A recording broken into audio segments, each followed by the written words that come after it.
বাড়ি ঘর 10 লক্ষ টাকা, আসবাবপত্র 90,000 টাকা, বিনিয়োগ 10,000 টাকা, গহনাপত্র 80,000 টাকা, হাতে নগদ 3,000 টাকা এবং ব্যাংক ঋণ 6,000 টাকা। সম্পূর্ণ ক্ষেত্রে ভাই গ্যাস, পানি ও বিদ্যুৎ খরচ 1,500 টাকা বাকি আছে। আর 2 নম্বর হলো বিনিয়োগে সুদ 1,000 টাকা পাওয়া যায়নি।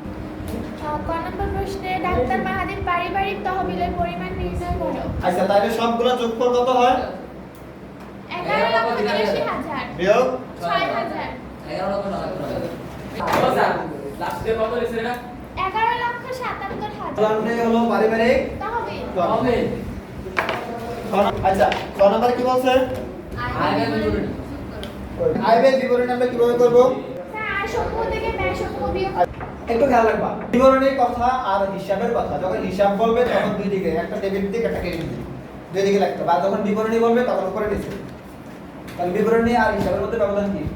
স্যার হিসাবে ডেবিট দিক থাকবে, ক্রেডিট দিক থাকবে আর বিবরণীতে উপরে নিচে। উপরে নিচে ঘরকে দিলা দেব না দিলা দেব তিনটা কারণ কি সমন্বয় আছে। আমরা কটা দিছি আমরা তিনটে দিছি স্যার আর একটা দিছি না আর তিনটা হইছে সবগুলো আয় থেকে সবগুলো ব্যয় বিয়োগ। বিয়োগ আয়ের মধ্যে কি কি আছে?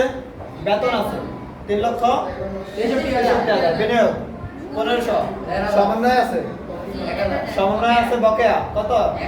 1,000 রোগী থেকে প্রাপ্তি 1,20,000 যোগ করলে 4,85,500 তার থেকে বিয়োগ দেব ব্যয় ব্যয়ের মধ্যে আছে খাদ্য সামগ্রী কয় 4,000 বাজার খরচ 1,20,000 খবরের কাগজ শিক্ষা খরচ 2,80,000 না 28,000 এই গ্যাস পানি বিদ্যুতের সাথে বকেয়া ছিল 1,500 তার মানে গ্যাস পানি বিদ্যুৎ ছিল 21,000 আর বকেয়া ছিল 1,000 যোগ করলে 22,500 এই সবগুলো ব্যয় যোগ করলে কত 2,43,34,000 500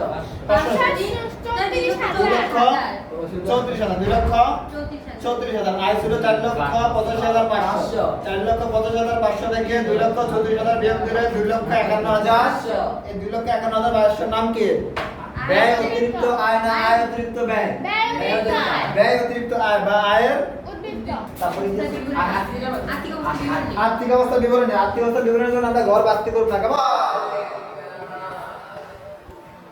আস্তে স্যার 10 এর মধ্যে আর্থিক অবস্থা বিবরণী একরকম আর 12 অধ্যায়ে একটা আরেকরকম। না আর 10 এর মধ্যে আর্থিক অবস্থা বিবরণী 12 অধ্যায় আর্থিক অবস্থা বিবরণী একই রকম হ্যাঁ এটা তো ছোট হবে এটা তো সবগুলো একই নাই মানে 10 এর মধ্যে ফিডিয়া মানে কেমন?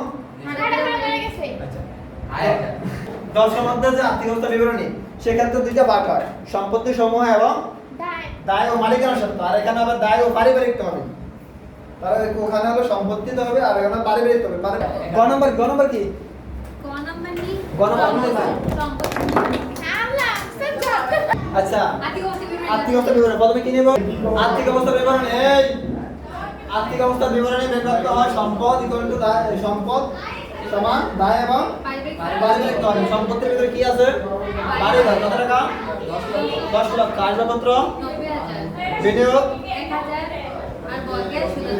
স্যার আমরা আরেকটা নিয়ম করব স্যার আচ্ছা বাড়িঘর 10 লক্ষ আসবাবপত্র বিনিয়োগ 10,000 বকেয়া সুদ গহনাপত্র 11,000 না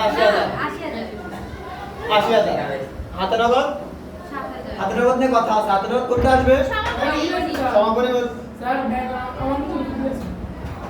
ব্যাংক আমানত টেলিভিশন ক্রয় আরে স্যার ওই যে কোনটা কথা বলছিস? টেলিভিশন ক্রয় ঠিক আছে বুঝছে হাতে নগদ আসবে সব সময় সমাপনীটা ঠিক আছে আচ্ছা টেলিভিশন ক্রয় কত 23,000 আমানত 2,25,000 সবগুলো সম্পদ যোগ করলে 14,36,000 দায় ও পারিবারিক তহবিল মধ্যে ব্যাংক ঋণ কত 6,000 পারিবারিক তহবিল আমরা কোথায় পেয়েছিলাম কয় পারিবারিক তহবিল কয় দিকে লিখে দিলাম ক হতে পাই পারিবারিক তহবিল কত পেয়েছিলাম আয়ের উদ্বৃত্ত কত 2,51,500 বকেয়া গ্যাস পানি বিদ্যুৎ নাকি আচ্ছা একটু গ্যাসের লোক একটু ড্যাশ দিয়া দে নাকি